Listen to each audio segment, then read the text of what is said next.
大家好，我是阿丽，今天分享个快速油条的做法，个个蓬松酥脆。首先准备300克高筋面粉，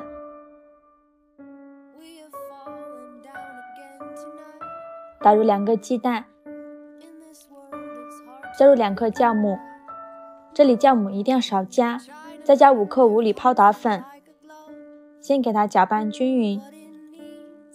搅匀后用80毫升的温水来和面，边倒水边搅拌，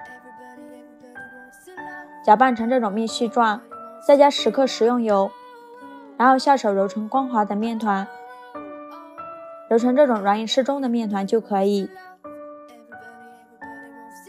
再淋上一些食用油，用手给它抹匀，然后盖上保鲜膜，醒发20分钟就可以。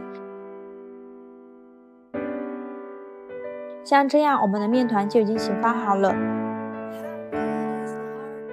面板上撒一些干面粉，用手抓住两头，轻轻地给它抻长，不用揉面，再放到面板上，用擀面杖给它擀成长方形的面饼，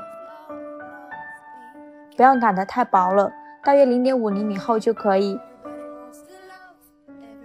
再给它切成2厘米宽的长条。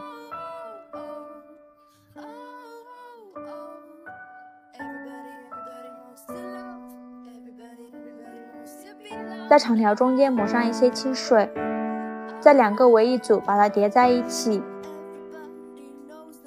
全部做好后，再取一根筷子放在中间，用力一压，不要压断就行。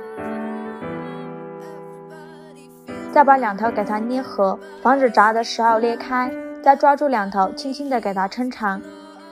全部做好后，盖上保鲜膜，松弛3分钟。锅烧热，多放一些油。放1根筷子下去，周围能迅速起泡泡，说明油温已经可以了。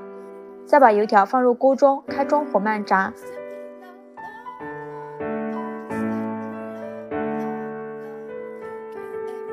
炸至漂浮起来，给它翻一面。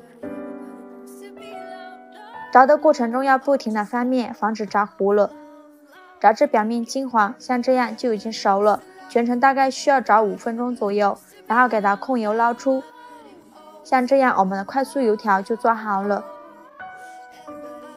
这样做的油条外皮酥脆，里面蓬松劲道。我们掰开看看，里面是空心的。这样做的油条比外面买的还要好吃哦。做法也是非常的简单，喜欢的朋友就赶快收藏起来吧，谢谢您的支持。